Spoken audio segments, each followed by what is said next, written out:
আপনারা উপদেষ্টাদের সম্পদের হিসাব চেয়েছিলেন, কোন কি হিসাব পেয়েছেন? হিসাব আমরা পাইনি, ওরা সেটা কয়েকদিন আগেও আমরা আরেকবার প্রতিবাদ করেছি, আহ্বান জানিয়েছি তারা প্রকাশ করা উচিত, এবং আমরা সেটা বলেছি যে তারা যে সুযোগটা ছিল একটা দৃষ্টান্ত স্থাপন করা, সেটা যেরকম নিতে ফেল করেছে, অন দ্য আদার হ্যান্ড তারা এট দ্য সেম টাইম তারা নিজেদেরকে এম্বারাস করেছে, আমরা সেটা বলেছি। শুধু প্রফেসর ইউনূসের ব্যক্তিগতভাবে তার হিসাব ছাড়া আর একজন উপদেষ্টা, বোধহয় সম্ভবত আমি মনে করতে পারছি আরেকজন উপদেষ্টা তথ্য প্রকাশিত হয়েছে, বাকিরা বলে যাচ্ছেন যে তারা জমা দিয়েছেন কিন্তু প্রকাশ হয়নি, শীঘ্র প্রকাশ করবেন। That's not a good response from me. আমার জন্য এটা ভালো রেসপন্স না, এটা তাদের প্রকাশ করা উচিত ছিল অবশ্যই। এবং তাদের মধ্যে থেকে ইতিমধ্যে আপনি জানেন যে তাদের কোনো কর্মকর্তার বিরুদ্ধে ইতিমধ্যে দুর্নীতির অভিযোগে তদন্ত চলছে। এই ঘটনাগুলো ঘটছে, যেটিও প্রত্যাশিত ছিল না অন্তর্বর্তীকালীন সরকারের সময়।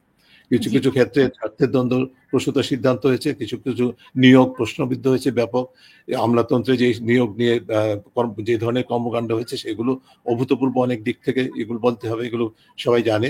কিন্তু এই জিনিসগুলো অ্যাভয়েড করা যেত, কিন্তু যেটা সম্ভব হয়নি সেটা হচ্ছে যে মূলত এই যে ক্ষমতায়, এই যে দীর্ঘদিন আমি ক্ষমতার বাইরে ছিলাম, আমাকে ক্ষমতার বাইরে রাখা হয়েছে, আমি এখন ক্ষমতায় এসে গেছি বা এসে যাব, এবং তার মাধ্যমে আমি ক্ষমতাটা ব্যবহার করার সুযোগটা পাবো, এই সংস্কৃতি তো আমাদের দেশে প্রতিষ্ঠিত এখন আছে।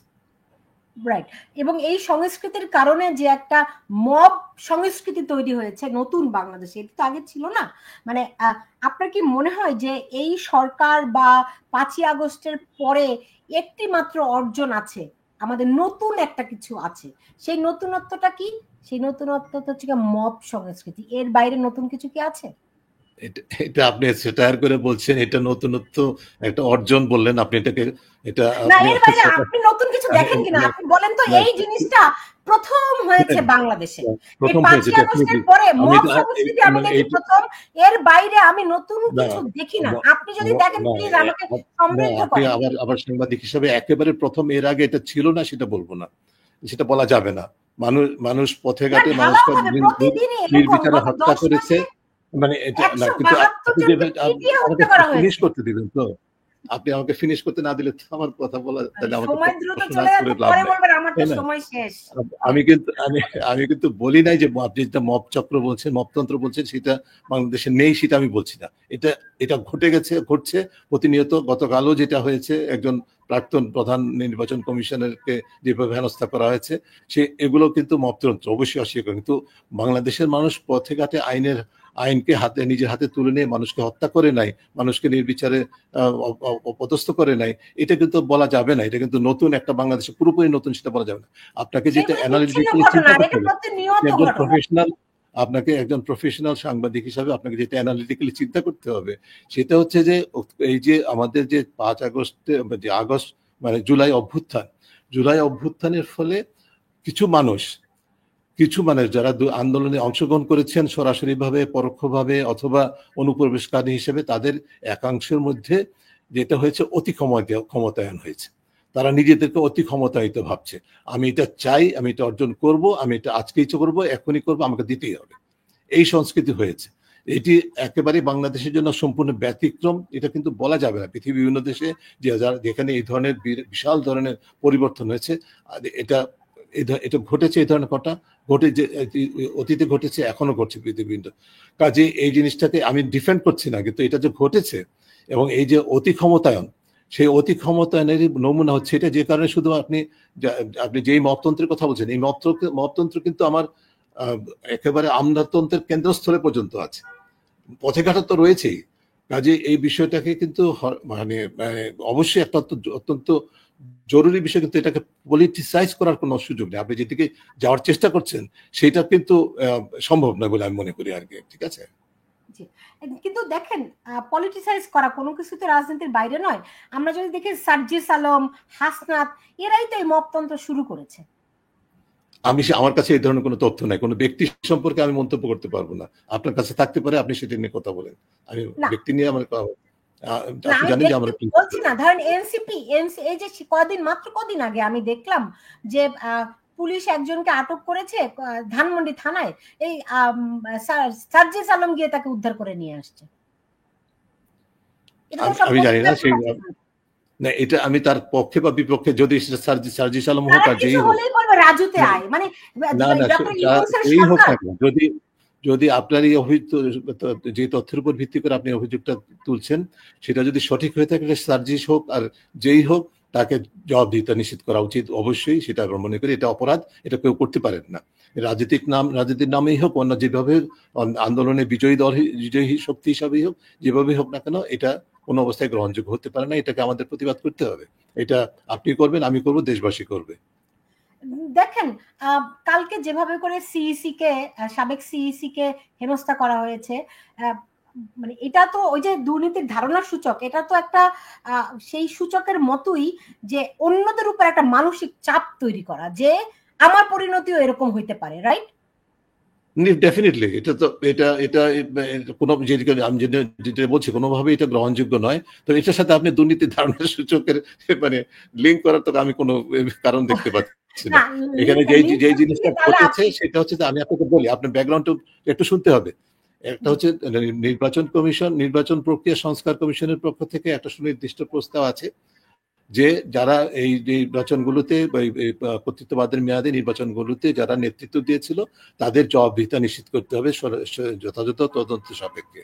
এই বিষয়টাকে ধারাবাহিকতায় অন্তর্বর্তীকালীন সরকারের প্রধান কয়েকদিন আগে ঘোষণা দিয়েছেন যে একটা কমিটি গঠন করে এই বিচার প্রক্রিয়া সম্পন্ন করতে হবে। তার পরবর্তীতে একটা রাজনৈতিক দল তথা বাংলাদেশ জাতীয়তাবাদী দল, তারা একটা মামলা করলো। এবং মামলা করার প্রেক্ষিতেই সাথে সাথেই দেখা গেল পরবর্তী কয়েক ঘন্টার মধ্যেই এক ধরনের, আপনার কথা অনুযায়ী, দিস ইজ ফ্যাক্ট, একটা মপতন্ত্র ঘটে গেল। এই এই তাকে কি বলে যে বিভিন্নভাবে হয়রানি করে, হ্যারাস করে, রীতিমতো অপদস্থ করে, জুতার মালা ইত্যাদি ইত্যাদি করে, যেটা কোনো অবস্থায় গ্রহণযোগ্য নয়, একটা মানে পুলিশের হাতে হস্তান্তর করলো। শুধু তাই নয়, আপনি মপতন্ত্রের কথা বললেন, মপতন্ত্রটা ঘটেছে কিন্তু একেবারে পুলিশের নজরের সামনে, পুলিশের উপস্থিতিতে। আপনি পুরো সিস্টেমটাকে কিভাবে কোথায় ঠেলে দেওয়া হয়েছে সেটা কিন্তু আমাদেরকে বুঝতে হবে। এটা হচ্ছে যে পুরো আমাদের যে প্রতিষ্ঠানগুলো, যে প্রক্রিয়াগুলো আমাদের এগুলো প্রতিরোধ করার কথা, নিয়ন্ত্রণ করার কথা, সবই কিন্তু ধ্বংস করা হয়েছে। যারই প্রতিফল হচ্ছে যে মপতন্ত্র আজকে সচিবালয়ে ঢুকে, সচিবালয়কে বা জাতীয় রাজস্ব বোর্ডকে বা বিভিন্ন সরকারি প্রতিষ্ঠানগুলোকে, স্কুলে, শিক্ষক, কলেজে, বিশ্ববিদ্যালয়ে মপতন্ত্র তো বিভিন্নভাবে পরিচালিত, মানে চেষ্টা হচ্ছে। ওই প্রিন্সিপালকে বলা হচ্ছে স্বাক্ষর করুন, রেজিগনেশনে স্বাক্ষর করুন, এবং পরবর্তীতে তাকে আবার পুনঃ বহাল করা হচ্ছে লেনদেনের মাধ্যমে। এই ঘটনা ঘটছে, চোখের সামনে ঘটছে, সংবাদে প্রকাশিত হচ্ছে। অত্যন্ত বিব্রতকর, এবং এটা হচ্ছে যে কোনো অবস্থায় গ্রহণযোগ্য নয়। কিন্তু আমি যেটা বলছি, not in defence of this, সেটা হচ্ছে যে জঞ্জাল সৃষ্টি করা হয়েছে, at the end of the day এই জঞ্জালের পিছনে যে শক্তি ছিল তারাই তো এটার জন্য দায়ী, কারণ তাদের এই পরিবেশটা সৃষ্টি করেছে। এই যে অতি ক্ষমতায় হলো, এর কারণটাই তো কিন্তু হচ্ছিল আমার কর্তৃত্ববাদ পতনের জন্য অতি ক্ষমতায়নের সুযোগটা সৃষ্টি হলো, যার ফলশ্রুতিতে আপনার কি বলে যে গণমাধ্যম প্রতিষ্ঠানের সামনে গরু জবাই হয়, দেখা যাচ্ছে যে বিভিন্ন ধরনের যে অন্য ধরনের যে দৃষ্টান্তগুলো আছে সেগুলো ঘটতে থাকে। এর মূল উপাদানটাই কিন্তু আমরা যেটা দেখতে পাচ্ছি সেটা হচ্ছে যে অতি ক্ষমতায়নের একটা যেটা খুবই নেতিবাচক একটা দৃষ্টান্ত, যার ফলে যেটা হতে যাচ্ছে, মানে ঝুঁকি যেটা সৃষ্টি হয়েছে, যে আমি শুরুতে যেটা বলেছিলাম যে তিনটা মৌলিক অভিষ্টের একটা হচ্ছে যে বিচার, সেই বিচার প্রক্রিয়াটাও কিন্তু ক্ষতিগ্রস্ত হওয়ার সম্ভাবনা সৃষ্টি হয়েছে বলে আমরা মনে করি, যেটা ঝুঁকিপূর্ণ হচ্ছে। যে বিচার ব্যবস্থা মানে ক্ষতিগ্রস্ত হওয়ার সম্ভাবনা সৃষ্টি হয়েছে মানে কি? আপনি ঢালাও ভাবে মামলা দেয়া হচ্ছে, শত শত মামলা দেয়া হচ্ছে। আমি সেটাই বলছি। আপনি আমারটা পয়েন্টটাকে ব্যাখ্যা করছেন। সেটা হচ্ছে যে মূলত ঢালাওভাবে মামলা দেওয়া হচ্ছে, আর আর মানে দেখা যাচ্ছে যে বিভিন্ন পেশাজীবীর বিরুদ্ধে মামলা হচ্ছে। হ্যাঁ, মানে একই অপরাধের জন্য শত শত মানুষের বিরুদ্ধে মামলা করা এগুলোর হচ্ছে। জন্য আওয়ামী লীগ দায়ী। জি, মানে এই যে মব হচ্ছে, মামলা হচ্ছে ঢালাও ভাবে, এগুলির জন্য আওয়ামী লীগ সরকার দায়ী?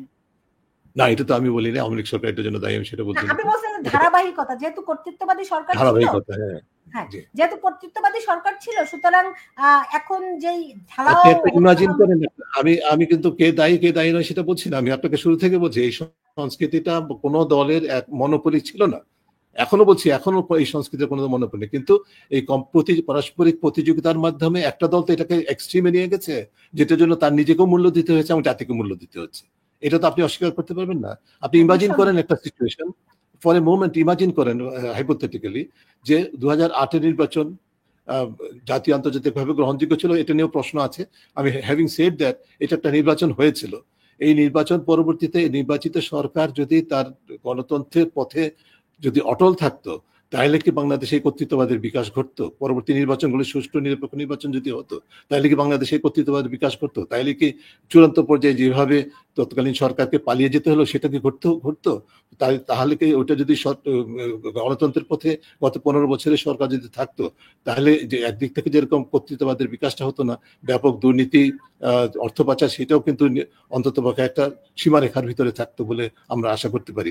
সেই জায়গায় সেটা না হয়ে যে পরিবেশটা সৃষ্টি করা হয়েছে, তার ফলেই কিন্তু যেই আন্দোলন করতে হলো ছাত্র জনতাকে, এবং তার ফলশ্রুতিতে কিন্তু আমরা যেটা দেখলাম যে একদিক থেকে পরিবর্তন আসলো, অন্য দিক থেকে সম্ভাবনা সৃষ্টি হলো, এবং পাশাপাশি সম্ভাবনার পাশাপাশি যে চ্যালেঞ্জগুলো আসে তার মধ্যেই একটা অন্যতম চ্যালেঞ্জ হচ্ছে আপনি যেটাকে বলছেন যে মপতন্ত্র।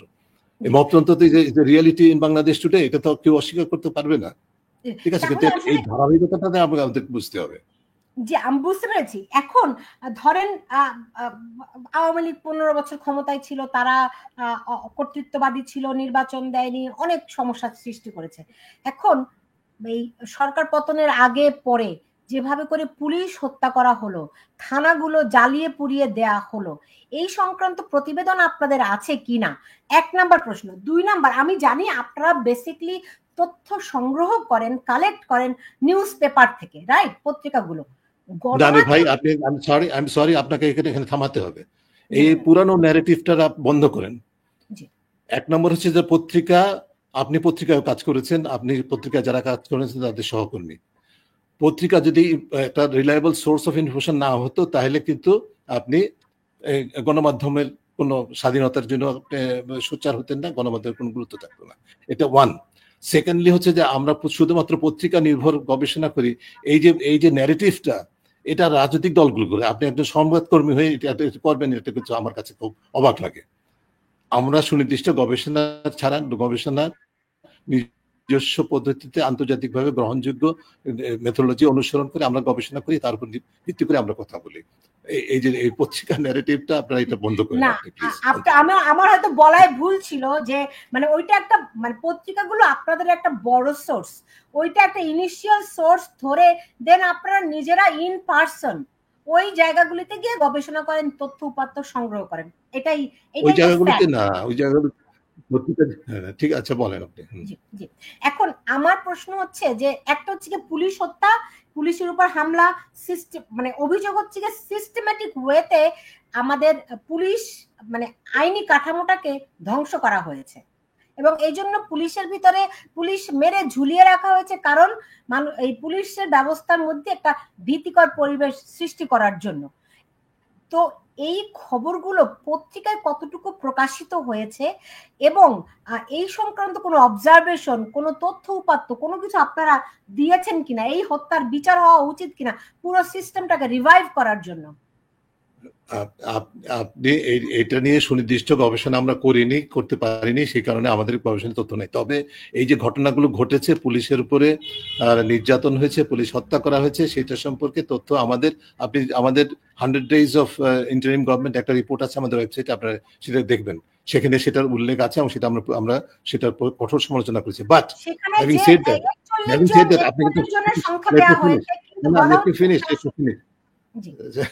finish. Having said that, আপনি যেরকম যেভাবে উদ্বিগ্ন 5 আগস্টের পরে পুলিশের উপরে যে সহিংসতা হয়েছে সেটা সম্পর্কে, একইভাবে এই একই পুলিশ যে কাজটা 5 আগস্টের আগে পর্যন্ত করেছিল সেটা সম্পর্কে আপনার কিন্তু সমানভাবে উদ্বিগ্ন হতে হবে।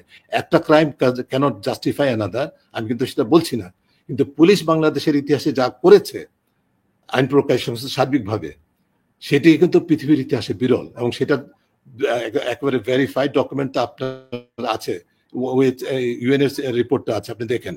কাজে এটাকে আমি কিন্তু এটাকে জাস্টিফাই করার জন্য বলছি না পুলিশের বিরুদ্ধে যেটা করা হচ্ছে, আপনি কি একটা আন্দোলনের প্রেক্ষিতে যারা আপনি বলছেন একটা তথ্য দিয়ে আরেকটা জাস্টিফাই করা যায় না, মানে একটা অপরাধ দিয়ে আরেকটা অপরাধকে জাস্টিফাই করা যায় না 100 বার, কিন্তু আপনি যখন পুলিশ হত্যা হয়েছে এটা তো সত্য কথা, অস্বীকার আছে, আমি হতেই বললাম, এটা তো অস্বীকার ওকে, করতে পারবো না। কিন্তু এর আগে যেই ধরেন পুলিশ যে অপকর্মগুলো করেছে আপনি বলছেন সেগুলো মানে প্রমাণ আছে, কোথায় প্রমাণ আছে? আপনি জাতিসংঘের রেফারেন্স দিচ্ছেন, রাইট? জাতিসংঘের আপনার কাছেই তো জাতিসংঘ আছে। পুলিশের আপনি সঙ্গে যদি কথা বলেনি, একজন আইজিপির সঙ্গে কথা বলেনি। আপনার কাছেই থাকার কথা রে, আপনার কাছেই থাকার কথা। আপনি যদি একজন সচেতন নাগরিক হয়ে, যদিও দেশের বাইরে আপনি যদি ইন্টারন্যাশনাল মিডিয়া যদি ফলো করে থাকেন, দেশের মিডিয়া যদি যতটুকুই প্রকাশিত হয়েছে তাতে যদি ফলো করে থাকেন, তাহলে আপনি নিশ্চয়ই দেখেছেন পুলিশ কি ধরনের রাইট, আমি সেই প্রেক্ষিতেই বলছি, কিন্তু ওটা তো অপরাধ পত্রিকা, একটা যে হচ্ছে গিয়ে মানবাধিকার লঙ্ঘন করেছে।